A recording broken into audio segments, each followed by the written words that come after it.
Good morning, જય માતાજી, જય ગિરનારી. નવા બ્લોગમાં ફરીથી તમારા બધાનું સ્વાગત છે અને હું છું વસ્તુ તમારી સાથે. તો અત્યારે વાગી ગયા છે બપોરના 11:30 ને સવારના 11:30 અને અમે ને દાદાના ઘરે આંટો મારવા જઈએ. તો આગળ બધા કન્ટિન્યુ છે ને આપણા બ્લોગમાં બહીને રહીજો. પૂજા દીદી કાંઈક એવું હા ફોનને કાંઈક થઈ ગયો, નેટ ન ચાલતું. પૂજા દીદી તમારે કાંઈક એવું ચાલો ગાઈસ દાદાના ઘરે જઈએ તો બધા કન્ટિન્યુ આપણે એના બ્લોગમાં બેને રહીશું. ચાલો ગાઈસ અમે માર્કેટમાં પહોંચી ગયા છીએ ને અમે હે ને હમણાં દવાખાને વજન કરાવ્યા. પૂજા દીદીનું વજન કેટલું બોલો તો પૂજા દીદી? સાઈડમાં મને નથી ખબર, વજન નથી કહેતા. બોલો કેવા હે હાવ બધાએ વજન કરાવ્યો, બધાને વજન બરોબર 1 કિલો ઓછો થઈ ગયો. 50 કિલો જાન આવે કાંઈ 50 કિલોનું, 50 કિલો વજન કાંઈ 50 કિલોનું. ચાલો ગઈ તો છે ને દાદાને ઘરે પહોંચવા આવ્યા છીએ. તડકો જ બહુ હે ના કાંઈ સહી વજન નથી બતાવવા ના ભલે. ચાલો ગાઈઝ આપણે છે ને દાદાને ઘરે જઈને મળશું તો બધા કન્ટિન્યુ છે ને બ્લોગમાં બેને રહીજો. ચાલો ગાઈઝ અમે દાદાના ઘરે પહોંચી ગયા છીએ ને બા અહીંયા રાંધી સારું છે ને. જય માતાજી દાદા.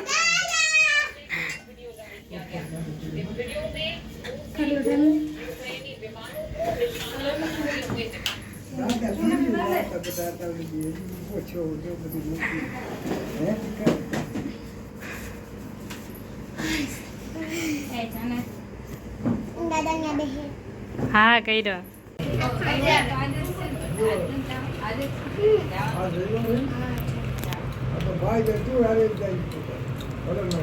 બધા જવાનું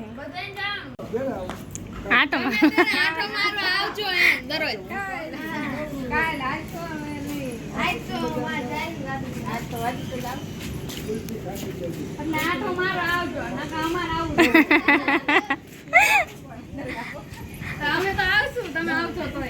સારું આવજો હાલો. ગાઈઝ અમે ને દાદાના ઘરેથી હવે ઘરે જાય છીએ ને જો ગુલ્ફી ને કોન ને કિટકેટ ને બધું લઈ લીધું છે. ચાલો ગાઈઝ દાદાએ જો અમને આટલો બધો ભાગ લઈ દીધો છે ને હવે અમે એને ઘરે જઈએ. કપૂજા દેવી મજા આવી દાદાના ઘરે. કેવા બધા ઇમોશનલ થઈ ગયા.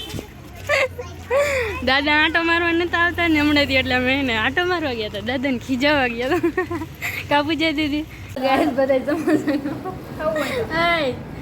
સમાધાન કહો હાલો બધા સમાધાન. પપ્પા તમારે ખાવું છે? એ પપ્પા નથી ખાવું ના પાડે. મીરા તાર સમોસું ખાવું છે? મમ્મી તમારે ખાવું છે?